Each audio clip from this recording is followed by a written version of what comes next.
नमस्कार। कल के अंक में हमने देखा कि ये संसार सुख में नहीं है, फिर भी यदि हम सुखी रहना चाहते हैं तो हमें जो कुछ हमारे पास है उससे हमें संतुष्ट रहना होगा और हमेशा अपने से नीचे वालों को देखकर हमें अपने प्रारब्ध भाग्य को कोसना बंद करना होगा। आज के अंक में हम देखेंगे कि हम कैसे स्वस्थ रह सकते हैं। आदर्श तंदुरुस्ती, आदर्श स्वास्थ्य के लिए हमें क्या करना चाहिए। बुढ़ापा और बीमारियों के बारे में समाज में तमाम भ्रांतियां प्रचलित हैं। जैसे जब बुढ़ापा आता है तब अपने साथ तमाम बीमारियां भी साथ लेकर आता है। इस भ्रांति को अपने मस्तिष्क से निकालना होगा। बुढ़ापा और बीमारी का किसी भी रूप में, किसी भी प्रकार से सीधा संबंध नहीं होता है। बुढ़ापा में भी हम स्वस्थ रह सकते हैं। बीमारियां तो किसी भी उम्र में आ सकती हैं। आदर्श सेहत के लिए आवश्यक है कि हम मानसिक रूप से स्वस्थ रहें। यदि हमारा मानसिक स्वास्थ्य ठीक नहीं है तो निश्चित ही हमारा पाचन तंत्र प्रभावित होगा और हमारी सेहत, हमारी तंदुरुस्ती, हमारा स्वास्थ्य खराब होगा। मानसिक स्वास्थ्य ठीक रहे इसके लिए हमारी सोच सकारात्मक होनी चाहिए। आइए हम आदर्श सेहत के लिए अब विचारों के आकर्षण के नियम का प्रयोग करते हैं। आदर्श सेहत व दीर्घ जीवन पाने के लिए हम अपना विचार ब्रह्मांड में भेजते हैं। बाहर क्या हो रहा है हम इस पर ध्यान नहीं देते हैं। बस हम अपना ध्यान आदर्श सेहत पर ही केंद्रित रखते हैं।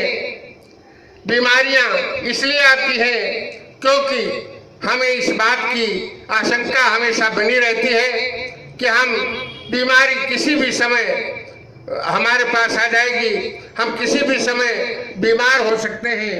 ध्यान हमारा सिर्फ बीमारियों पर होता है, इसलिए हम अक्सर बीमार हो जाते हैं। यदि हम चाहते हैं कि हम स्वस्थ रहें तो स्वास्थ्य के संबंध में हमें सकारात्मक विचार रखना होगा। बीमारी के बारे में चिंतन न करके आदर्श सेहत के बारे में ही, संपूर्ण स्वास्थ्य के बारे में ही हम चिंतन करते हैं। अगर हम छुटपुट बीमार भी हैं तो इसकी चर्चा दूसरों से नहीं करते हैं। जब दूसरे लोग अपने बीमारी के बारे में हमसे कहते हैं तो हम उनके सामने अपनी अच्छे स्वास्थ्य की तस्वीर पेश करते हैं। उनकी बीमारियां, उनके नकारात्मक चिंतन से हम अपने को नहीं जोड़ते हैं। यथासंभव हम सब उनके सामने अपने अच्छे स्वास्थ्य की तस्वीर ही पेश करते हैं। उनकी बीमारियां के और या नकारात्मक चिंतन से हम निश्चित ही अपने को नहीं जोड़ते हैं। यथासंभव हम प्रसन्न रहने की कोशिश करते हैं। अब हम प्रयोग करते हैं। ऐ ब्रह्मांड में उपस्थित सर्वोच्च शक्तियों, हम आपका आह्वान करते हैं। आप हमारे अंदर प्रवाहित हो, प्रवाहित हो, प्रवाहित हो। और इसके बाद हम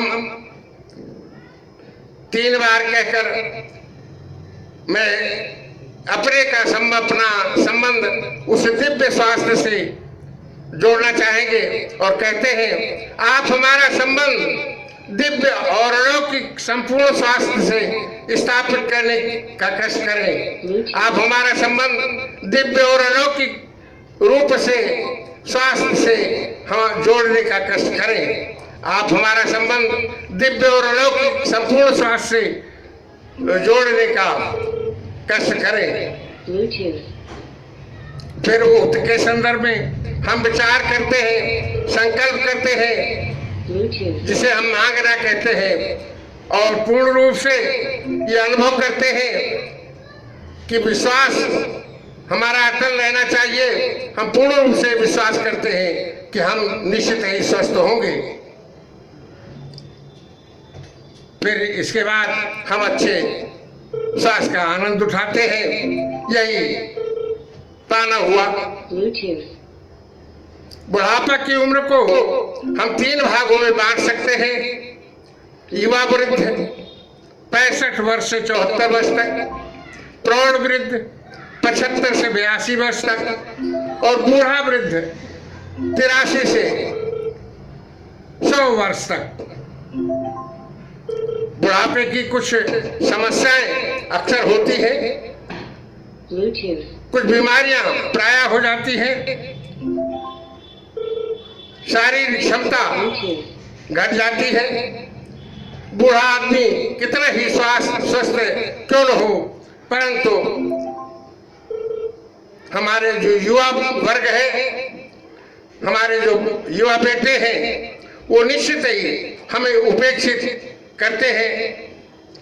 ये तो तय है कि बुढ़ापे में पहले जैसा न पौरुष रह जाता है और ना सुंदरता रह जाती है। इसलिए बूढ़े व्यक्ति के अंदर नकारात्मक भाव आता है और बीमारियां घेरने लगती हैं। बुढ़ापे की बीमारियां हैं प्रायः मधुमेह है, तीव्र रक्तचाप है, गठिया का रोग है, मोतियाबिंद है। यद्यपि सांसारिक प्रश्नों के समझने और उनके हल करने की क्षमता बुढ़ापे में आ जाती है, जो युवा अवस्था में नहीं रहती है। महाभारत उद्योग पर्व में 45 में विदुर जी ने धृतराष्ट्र जी से कहा, न सा सभा न संत वृद्धा, न सा सभा न संत वृद्धा। जहाँ वृद्ध न हो वो सभा नहीं है। परंतु बदले हुए समाज में वृद्ध उपेक्षित है। इसलिए वृद्धों को चाहिए कि वो अपनी व्यस्तता का कोई मार्ग स्वतः ढूंढ ले। व्यर्थ समय अपनी गौरव गाथा सुनाने में न खर्च करें। समाज के लिए वह आज के समय अनुपयोगी माने जाते हैं। इसलिए अपना संबंध बुढ़ापे में ईश्वर से जोड़ना चाहिए। उन्हें ही अपना सब कुछ समझना चाहिए। स्वस्थ रहने के लिए पहले जैसा प्रयोग करें, सदैव अच्छे स्वास्थ्य का चिंतन करें, जिसे मांगना कहते हैं। ईश्वर पर विश्वास रखें कि हम बीमार नहीं हो सकते। हे परमपिता परमेश्वर, मैंने अपना हाथ आपके हाथ में दे रखा है। मुझे विश्वास है मैं गिरूंगा नहीं और अंततः आपके धाम में पहुंचूंगा। ऐसा कहकर ईश्वर के प्रति विश्वास बनाए रखें और फिर स्वस्थ रहने के बारे में अपना आनंद उठाएं। कल के अंक में अब हम चर्चा करेंगे कि कैसे समाज में अपना मधुर संबंध हम बना सकते हैं, और इन उपायों की चर्चा कल की जाएगी। आज बस इतना ही। धन्यवाद। जय हिंद।